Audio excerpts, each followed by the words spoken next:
在金陵几乎就没有叶晨调节不到的资源。酒店、婚纱、车队、婚礼最重要的3大要素，叶晨都能够给苏守道以及何英秀全金陵最好的。也正是有了叶晨的支持，苏守道与何英秀才对8月8号办婚礼的时间节点放下心来。苏守道跪在地上千恩万谢，叶晨拦住了他，开口道：你们现在就已经可以开始拟定婚礼需要宴请的宾客名单了。理论上你们邀请任何人我都不做干涉，不过有一个前提，就是你们邀请来的人口风要基本可控。说着，叶晨看向何英秀，坦诚道：何女士毕竟是断肢再生，这种事情一旦曝光出去，恐怕将在医学界掀起一场惊涛骇浪。癌症晚期莫名自愈的事情，在医学史上虽然罕见，但也都有发生。可是断肢再生，在整个人类医学历史上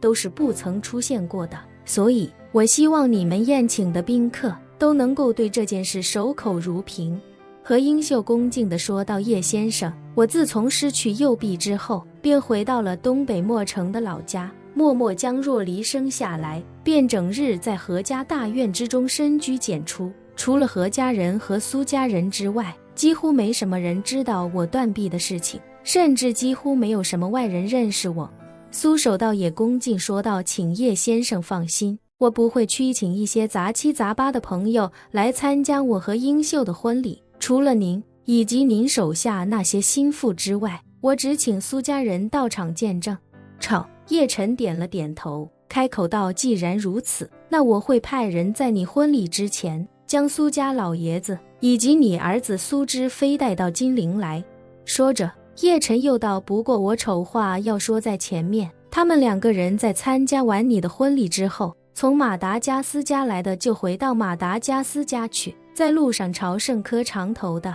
还是要回去继续他的朝圣之路。苏守道点点头，毕恭毕敬地说道：一切谨遵叶先生安排。叶晨想起什么，又道：对了，你们打算什么时候领证？婚礼前还是婚礼后？苏守道思忖片刻，便道：如果可以的话，还是婚前吧。若是叶先生准许我离开这里，那我就抽半天时间与英秀一起回燕京把证领了。说完，又赶紧补充一句：如果叶先生觉得不合适也不要紧，我们可以婚后再补。叶晨淡淡道：去吧，大多数人都是先领证再办婚礼，你既然有这个想法，我自然支持。苏守道感激道：谢谢叶先生，我安排一下飞机和时间，快去快回。叶晨点点头，又看向苏若离，嘱咐道：若离，这段时间婚礼的筹备工作，你去跟陈泽接对接吧，需要任何帮助都可以找他。宋婉婷宋小姐那边，我稍后给你拉一个群，婚纱的事情让她来帮你解决，如果有什么需要我帮忙的，随时跟我联系。苏若离忙道：谢谢叶先生。叶晨淡然道：你我之间不必客气。苏若离心中一暖，同时也有一股喜悦油然而生。叶晨这时开口道：接下来的1周，诸位肯定会非常忙碌，我就不多打扰了。苏若离见叶晨要告辞，连忙道：叶先生，若离还有件事要征求您的同意。叶晨问道：什么事你说。苏若离解释道：在美国的时候，伊藤小姐曾私下跟我说，她的父亲和我的母亲都是受您恩惠，得以重新变成4肢健全的人。若是我爸妈将来举办婚礼，希望能够邀请他和他的父亲到场参加。您看，菜菜子啊。叶晨听闻这话也没多想，便爽快地说道：既然他都这么说了，邀请与否就由你自己拿主意吧。苏若离轻轻点了点头，开口道：那我稍后就给他打个电话。苏若离虽然知道伊藤菜菜子想来参加父母的婚礼，大概率是想借这个机会见见叶晨，但他心里也很清楚，叶晨对菜菜子的感情要远超对待自己，自己不能也不应该因为2人会因此见面就刻意规避这件事情。既然叶晨对此没有意见，自己稍后就大大方方邀请伊藤菜菜子和他的父亲伊藤雄彦来金陵参加父母的婚礼。此时此刻，日本京都伊藤雄彦从美国回来的时候，便没有选择去东京，而是直接来了伊藤家族位于京都的宅邸。这套宅子对他、对菜菜子都有着非常特殊的意义。这是伊藤雄彦人生崛起后买下的第一处真正意义上的大宅府邸，是他人生迈入辉煌的。而这又是伊藤菜菜子在重伤后迎来重生的地方，是他对叶晨感情的最大见证。这次伊藤雄彦能重新长出双腿，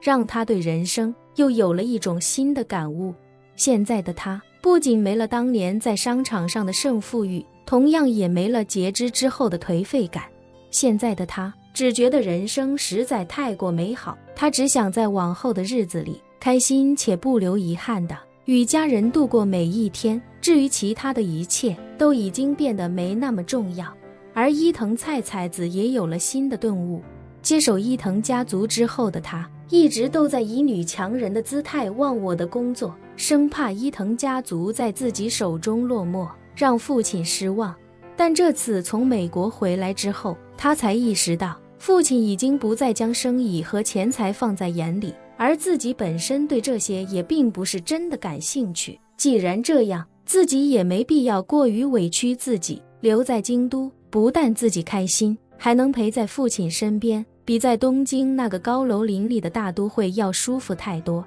而伊藤雄彦在这里也可以放心大胆地以健康人的姿态生活，能出现在这里的下人也都是他的心腹，不用担心断肢重生的事情会走漏风声。此刻伊藤雄彦正在当初伊藤菜菜子与叶晨雪中漫步的院子里，与田中浩一切磋剑术，主仆二人对剑道一向痴迷。以前闲来无事时，总要用木剑切磋一番，现在终于恢复如初，自然又将这个爱好捡了起来。而伊藤菜菜子则是坐在院子旁边敞开木门的和风房间内，在榻榻米上摆了一张精致的木桌，双腿盘坐在木桌前，精心修剪着桌面上的各种花枝，并将它们仔细搭配后再小心地插入瓶中。院子里回荡着主仆二人用木剑互砍、大声叫喊的声音。伊藤菜菜子非但不嫌乱，反而还时常抽出精力，饶有兴致地看着两人切磋。就在这时，他的手机忽然在桌下震动起来，他低头一看，见打来电话的是苏若里，脸上登时浮现出一抹雀跃的笑容，高声对院子里的两人喊道：“欧多桑、田中桑，先停一下，我们可能要准备一下去华夏了。”本期视频结束，欢迎订阅我的频道，这样就不会错过精彩内容。